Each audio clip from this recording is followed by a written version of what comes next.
जसपाल भट्टी साहब अपने जिस तरीके से उन्होंने अपने काम से अपने नाम को बड़ा किया, उनका एक फॉर्मेट था, उनकी एक अदायगी थी। उन्होंने चाहे उल्टा पुल्टा से लेके, और हमें एक फिल्म में उनके साथ सौभाग्य मिला था, कोई मेरे दिल से पूछे। ईशा देओल की पहली फिल्म थी और एक हमारा पूरा ट्रैक था भट्टी साहब के साथ, तो हम उनको प्यार से पाजी बोलते थे, वो हमें छोटे भाई बोलते थे। और उनका वन लाइनर से लेके उनका थॉट प्रोसेस, खुद अंदर पहले वो एक विजुअल देखते थे, फिर उसको प्रॉपर लिखते थे, फिर उसको परफॉर्म करते थे। तो भट्टी साहब की अपनी खुद की एक ब्रांड थी जो सिनेमा और टीवी और सबसे जो है वो उनको अलग करती थी, कि उन्होंने जो भी कंट्रीब्यूट किया वो अपने पर्सनल एफर्ट से जो है, चाहे स्टेज हो, चाहे टीवी हो, चाहे वो सिनेमा हो, उसमें हमेशा भट्टी साहब ने अपने आप को जो है एक्सप्लोर किया, अपने डेडिकेशन, अपने पैशन से। और उनके वन लाइनर हमें इतने अच्छे लगते थे, उनकी टाइमिंग, क्योंकि लोग बोलते थे कि एक बैट और बॉल की टाइमिंग चूक सकती है, लेकिन भट्टी साहब की टाइमिंग नहीं चूक सकती। और आज उनका इतना इसको दुर्घटना बोलेंगे, ये आकस्मिक घटना है जो बहुत अंदर जैसे ही सुना तो एकदम दिल बैठ गया कि ईश्वर अच्छे लोगों को कितना जल्दी बुलाने की कोशिश करता है। इस दुख की घड़ी में हम पाजी के पूरे परिवार के साथ में अपनी संवेदनाएं व्यक्त करते हैं, और हम सब साथ में हैं। और नहीं, सबके लिए सदमा है, जो उनके चाहने वाले हैं उनके लिए बहुत बड़ा सदमा है, जो उनके को एक्टर्स रहे हैं उनके लिए बहुत बड़ा सदमा है, उनके परिवार के लिए तो खैर कितना बड़ा सदमा है वो शब्दों से बता पाना बड़ा मुश्किल है। और जसपाल भट्टी साहब का सबसे बड़ा यूनिक पॉइंट ये था कि उन्होंने वो कोई भी इमेजिनेशन को पहले लिखते थे, फिर उसमें विजुअल करते थे, फिर उसमें होमवर्क करते थे। और भट्टी साहब जो है खुद की एक अपनी ऐसी ब्रांड थे जिसमें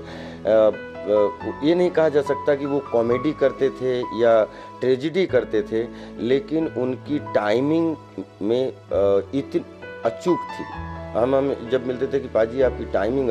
अचूक है, तो बोलते थे बस ऊपर वाले की मेहरबानी है, बस आप लोगों की दुआएं हैं, चलता है, मेहनत करता रहता हूँ, हंसते थे। बड़े सरल व्यक्ति थे। और आज हम पिछले 2 साल से जो इंडस्ट्री में इतना लॉस हुआ है कि एक क्रिएटिविटी को लेके, क्योंकि सब लेजेंड ने जो है साथ छोड़ा है। हालांकि उनका कर्म तो जीवन भर हमें जोड़े रखेगा, लेकिन उनके जाने का जो दुख है, और आज पाजी का जो सुना, तो उससे दिल को बहुत करारा झटका बैठा है, और उनको बहुत मिस करेंगे। उनको कॉमेडी की कैटेगरी में रखना शायद उनको छोटा करना होगा, क्योंकि वो इतने सरल व्यक्तित्व थे, बहुत गंभीर चिंतन वाले आदमी थे कि उन्होंने व्यंग्य के थ्रू हर समाज पे, हर समुदाय पे, और जैसा आपने कहा कि जितने भी डिपार्टमेंट हैं सबकी कहीं न कहीं किसी को बुरा ना लगे, लेकिन उन्होंने व्यंग्य के थ्रू कुछ लेसन भी देने की कोशिश की और कुछ हंसाने की भी कोशिश की। और चूंकि एक एंटरटेनर होता है, उसका काम होता है एंटरटेनमेंट करना, तो जसपाल भट्टी साहब कॉमेडियन थे कि ट्रेजेडी किंग थे, वो उनको किसी कैटेगरी में रखना, उनको छोटा करना होगा। हम ये कह सकते हैं अगर सब कुछ मिला के कि वो इतने अच्छे एंटरटेनर थे कि वो जिस भी सिचुएशन पे हाथ रखते थे, वो सिचुएशन अपनी बना के और उसको ऐसे प्रेजेंट करते थे कि ऐसा लगता है कि ये जो कह रहे हैं उस सिचुएशन में कोई फर्क ही नहीं है। मुद्दों को राजनीतिक पार्टियां नहीं उठाती, चाहे भ्रष्टाचार हो, महंगाई हो, ऐसे विषयों को लेकर बाकायदा वो प्रोटेस्ट करते हैं। बहुत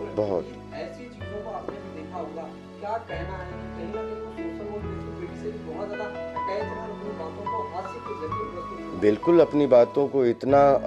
मनोरंजक तरीके से पेश करते थे, लेकिन उनके मनोरंजन में समाज के लिए कुछ ना कुछ जन जागृति का मसाला ज़रूर होता था, कि हर डायलॉग का कुछ ना कुछ मीनिंग होता था। और उसी की वजह से तो हम सब, जब टीवी भी नहीं उतना फेमस था, उस समय भी जसपाल भट्टी साहब टीवी से ज़्यादा फेमस थे। तो हम ये कह सकते हैं कि वो 3 डायमेंशनल मैन थे। वो कंप्लीट एक अच्छे रिस्पॉन्सिबल नागरिक थे हमारे देश के, और मनोरंजन के प्रति इतने कमिटेड थे कि मनोरंजन की जो सेवा उन्होंने की है उसमें अलग अलग सिचुएशन में जाके, अलग अलग सब्जेक्टों पे जाके उन्होंने व्यंग करके, कभी हंसा के, कभी अपनी मजाक उड़ा के, तो कभी किसी की मजाक उड़ा के, लेकिन किसी को बुरा ना लगे, इस तरीके की वो तालमेल बिठाते थे। वो सिर्फ भट्टी साहब ही कर सकते थे, दूसरा नहीं। मेमोरी तो इस तरीके की, हमने एक फिल्म की थी, मैं कोई मेरे दिल से पूछे, उसमें वो नारायण शंकर साहब जो मिस्टर बच्चन जी ने काम किया था मोहब्बतें में, उसका उन्होंने जो है एक स्पूफ किया था, नाराज शंकर, और उसमें वो खुद डायलॉग अपने, जब सीन आता था तो उस सीन को फिर अपने डायलॉग्स में ढाल के वो बनाते थे। लेकिन हंसमुख बहुत थे, हर सिचुएशन में, खाने से लेके हर चीज़ में कोई न कोई पंच मारते रहते थे, जिसमें कहीं न कहीं आपको वो बात गुदगुदाती भी थी और मैसेज भी देती।